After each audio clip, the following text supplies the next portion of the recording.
welcome back to That's So Auburn podcast. I'm Nancy Backus, Mayor for the City of Auburn, and I'm excited for today's show because it's all about the Auburn Police Department and some exciting new initiatives in the works. One of them is a series of community public safety meetings, and we're beginning those this week. And by the time you hear this, we should be gearing up for a citywide meeting on this Saturday at Auburn High School. More to come on that very soon. Today, I'm joined by Commander Cristian Adams, who started at the City of Auburn in 2005. You were just a baby then. Yes, I was. Yes. And you were a patrol officer, and now you oversee traffic records and our community response team. And for you, he's here today to talk about his law enforcement career, what got him interested in policing, how our residents can best interface with the department, and how we're spending all of October engaged in community safety meetings. We want to hear from you, and we want to hear it all. So now is the time to get your voices heard. So stay tuned for that. Commander Adams, how are you doing today? I'm doing well, thank you. How are you? Very good, thank you. Thanks for joining us today, taking time out of your busy schedule. I do believe this is even your day off, correct? Yes, it is. That is the dedication you show to the city and the department. And thank you for coming to talk to me about Auburn Police, a little bit about yourself, and our upcoming community meetings. I'm happy to be here. Thank you for having me. I appreciate it. So let's start with you. After all, we've never had you on the podcast before, so I was really excited when you agreed when we were chatting last week. So what got you into law enforcement? Was it always in your plan? Well, I was in college, graduated, and looking for a job. I worked at a nonprofit organization, working with children and families, and really enjoyed that. And reading a newspaper, that's how old I am, I saw the City of Auburn was hiring for police officers. I put my name in, and it took about 9 months, but I got hired and been here ever since. So, Cristian, remind me, back then, how many people would apply for a position in the police department? That time, there were 250 applications. Wouldn't we love to be in that situation again Yes, today? we would. Yes, we would. So, by the way, if anyone out there is interested in law enforcement, please look at, let's see, what is the website for that? Public safety testing. publicsafetytesting.com. All right. And then you too could be a commander someday and wear a cool uniform like Commander Adams does. All right. So, Cristian, you began way back in 2005. So what were you doing in policing back then? And tell me how things have shifted today. Well, back in '05, policing was a lot different than it is today. We didn't have the services that we offered to the community. And so we were responding to calls for service, making the arrest or doing the investigation, and then we were done. But now in 2024 and forward, we have more services to offer. We have other outlets that people could go to if they need help with their situation. So it doesn't end with just an arrest. There are other services and follow-up through other entities that happen to help people that are struggling with their situation. And I think that goes to a point that's been made over the past several years that we continue to ask more and more and more of our officers. Things that back in '05 when you started, you probably in a million years couldn't imagine being involved in. Significant number of challenges with people with mental health issues, right, that you probably didn't see back in '05. No, we did not see as much of it as we do now. Mm-hmm. And obviously the training has changed to help prepare us for that more, but it's still a work in progress. We're getting better at it. We're getting more training and more education, and we're continuing to evolve as a department. I think that's great. It's important because we have to evolve with the community as it evolves. So does the department, so does the city, our response. And homelessness as well. We have expanded our team for anti-homelessness over the years. Has that helped the police department at all? Oh, it has been a huge help. A lot of the people, some of the frequent people we'll contact, they are aware of the programs that we have, and they will reference that they have appointments or they're doing these things to get out of homelessness. And so it's nice to see that there's a follow-up or a follow-through on the other end. And so with the anti-homeless team that we have here in the city, they work fantastic with the police department. They're very helpful, and it's nice to have them because they can go to the communities that need the help, and there's no threat of an arrest. And so people are more likely to take the services, have the conversations, and follow through. Right. I think that's critically important. You know, when we talk about public safety, sometimes people think it's all about police officers, and it's not. I mean, don't get me wrong. Love our police officers, and I love the work that you all do, but it's not just police officers, right? It's all of the other services, and it's the anti-homelessness team, and it's the nonprofits and the community outreach that make a difference too. Of course, without them, because we have only so many resources in our police department that we could use to help people in the community. And so when we have these nonprofits that we partner with, they come through, they help kind of the wraparound service that we want to provide. And unfortunately, officers don't have the skills and abilities at times to offer those kind of services. So the nonprofits that step up and help the community are such a valuable resource that we have that we never had in 2005. Right.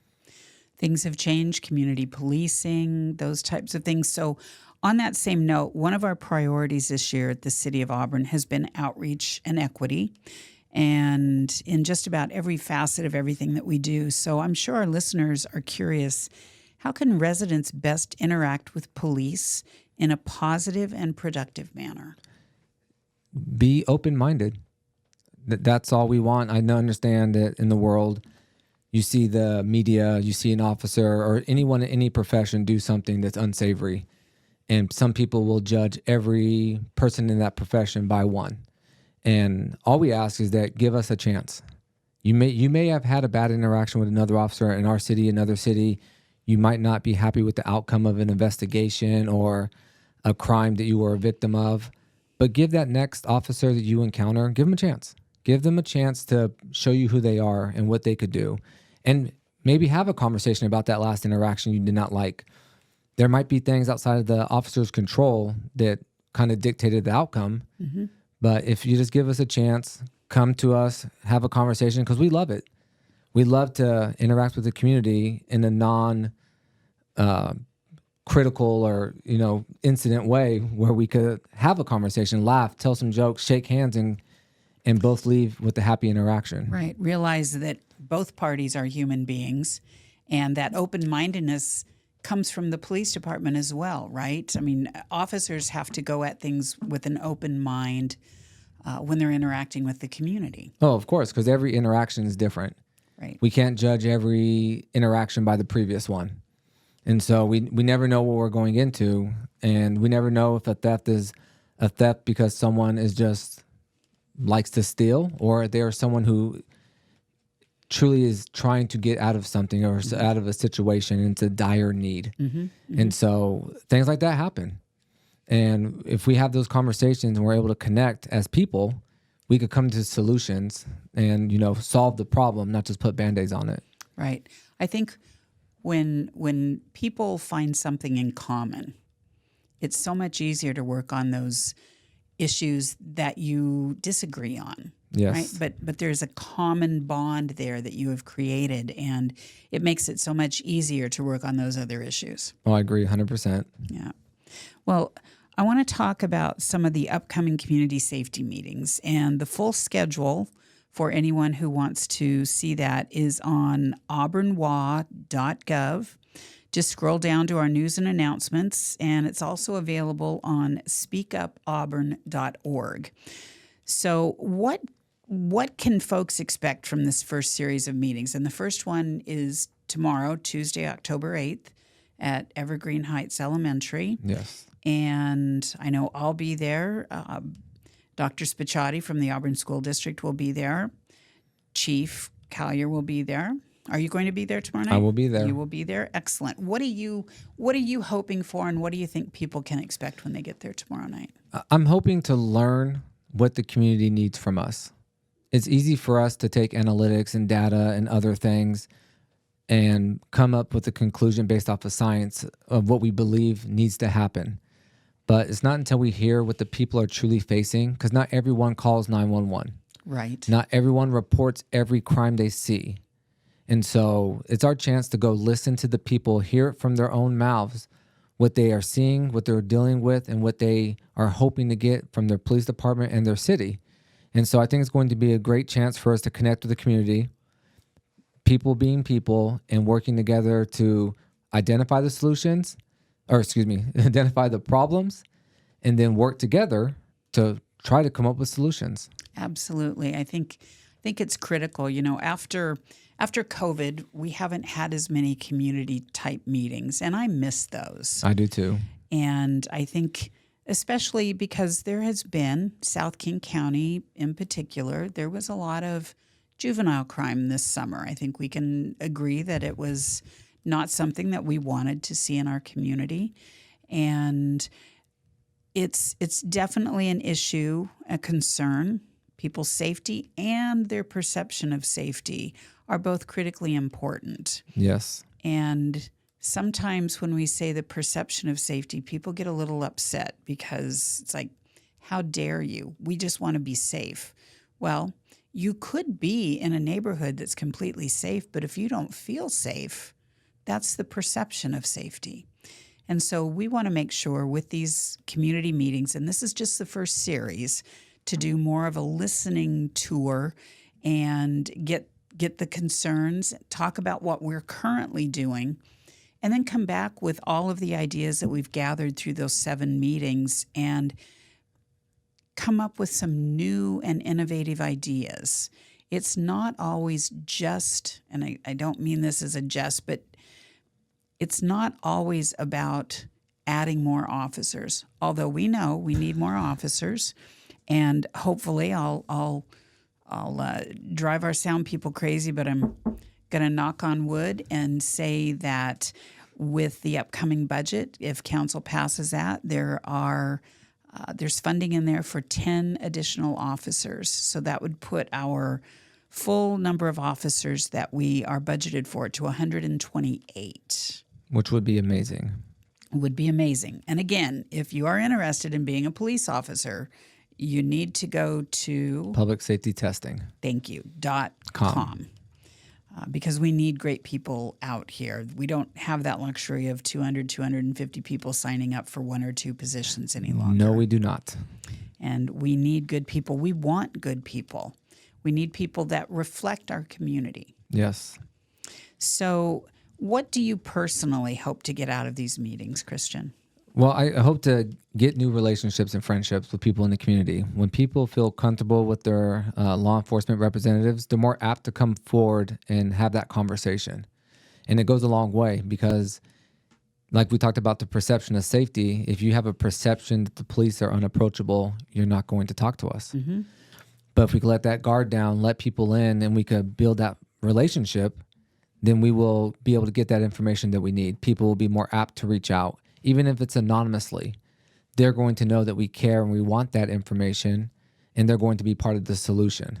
And so I'm hoping to meet as many people in the city of Auburn that are willing and able to come out. I'm hoping to get as many ideas and make as many connections as possible. Excellent. And I know, as you're talking about that human connection, I've seen you on the basketball court before. You play a mean game of hoops. So you were talking about getting to know the community. What types of things I've seen on Facebook, on other social media, where there have been pickup games for basketball. I've seen someone throwing a football. Former Detective Nix, I remember seeing her out on Troy Field at Auburn Memorial Stadium throwing a football. And I think those are the types of things when we're short-staffed, we don't always get the luxury of doing. But I think those are just critical components to what you're talking about, those connections. Oh, of course. We have a great video of one of our officers at a red light playing rock, paper, scissors with a motorcyclist. I saw that. And just that brief interaction, it made that motorcyclist laugh, even though he lost. The people seeing that laugh, because it's funny. It's so silly and so funny and so innocent and so simple. And so those little interactions go a long way. They just to connect, just for that brief interaction, make it a positive one, and continue on your day. And it will resonate with them Of in course. the future. Of course. So can you share some of the top priorities the department has for Auburn Police Department, things you're looking forward to heading into 2025 and beyond? Well, obviously, we're looking to get the fully staffing so we could get our specialty units such as investigations, our major crimes and property crimes, our community response team, and get those units plussed up to what they used to be so we could deliver better services to the city and the people of Auburn. We're always looking to coach, mentor, and continue to encourage our young officers to expand their knowledge, their skills and abilities, and just become better at the job that they do. And so our big focus is we are a very young department. We are indeed. And so we're going to coach, mentor, educate, teach, and learn, and take this opportunity to continue to evolve as an agency and as people in general. And so it's looking very promising. It's an amazing department. It makes me laugh that at 43 years of age that some of these officers are 21, 22. Breaks my heart, but it is what it is. I know. I look when we go to swear in a new officer, and there's the judge's portion or the chief's portion, whoever is doing the actual swearing in after I appoint them. I swear I'm over 21 years of age, and there have been numerous times that I've had to do a double take because some of them have baby faces. There are some that have turned 21 in the academy. Yes, we had a couple of those, and it's, I just, 21. 21. I remember those times, but I am just so thankful that young people are interested in a life of service in the police department. I think that's great. Oh, it's beautiful. And I mean, they're so young, eager, and educated and ready to do this, and they have a willing heart. Yes. And so we can educate, teach, and just, mold them into a fine all-around officer that cares for the community, does great investigations, and is just a valuable asset to the city. Right.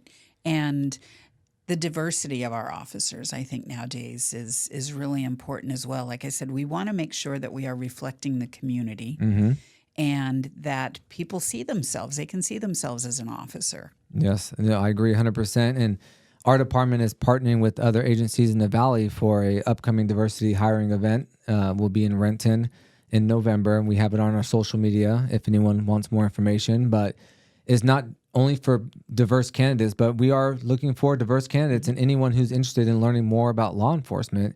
Because unfortunately, some people read or believe things that will automatically disqualify them from doing this job.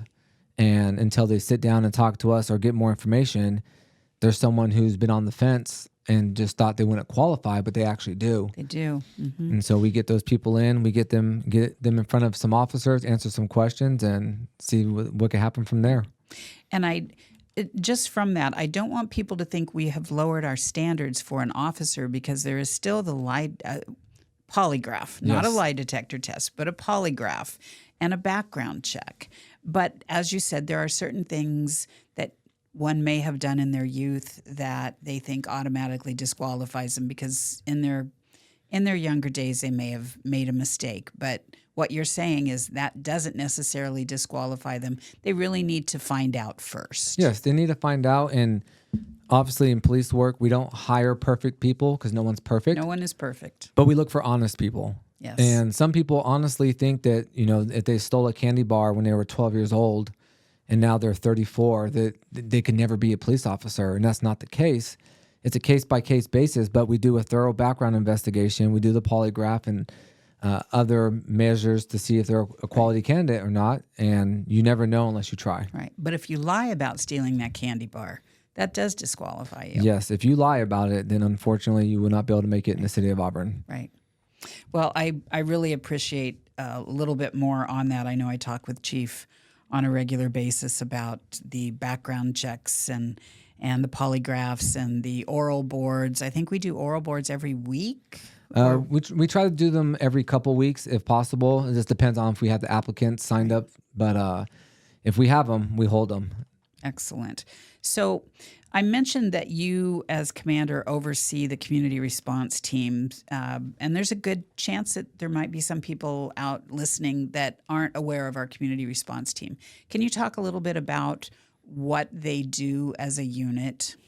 Well, unfortunately, the unit's not full strength right now, but that hasn't stopped them from being active. And so the community response team also kind of encompasses our bike team. And they deal with criminal complaints, but they also deal with nuisance crimes, things where apartment complexes, other residential housing, or things like that, where someone is a nuisance in the area. They deal with a lot of our frequent 911 callers. Sometimes the frequent 911 caller is maybe have mental health issues, and so they look for services for that. If someone's living in an apartment complex and someone who lives in their home is causing a lot of crime and chaos in the area, we work with that family to get them services or get them what they need so that that person is no longer causing problems. And so they go out, and I think they keep the peace. Mm-hmm. Going back to officers when you started in 2005 versus what an officer does today, I think the community response team is a perfect example of going above and beyond. Not that our other officers don't, but just that focus on the community response of an individual who may be in crisis and how we can find services for them. No, exactly. And they do a great job with it. They reach out to apartment complex managers and have contacts with them. They provide block watches. They do special emphasis in certain areas of high crime. They work hand in hand with Kent Hay, who's our anti-homeless outreach. They work with the Salvation Army street team to go out and offer services to people that are willing to take them. And so they're doing things to help the people of Auburn get back on their feet if they need it. And if people are not willing to take the services, then they look towards measures of accountability to help them either take the services or, unfortunately, leave the city of Auburn. Yeah, I love that word, accountability. I think more people should use it because accountability is key.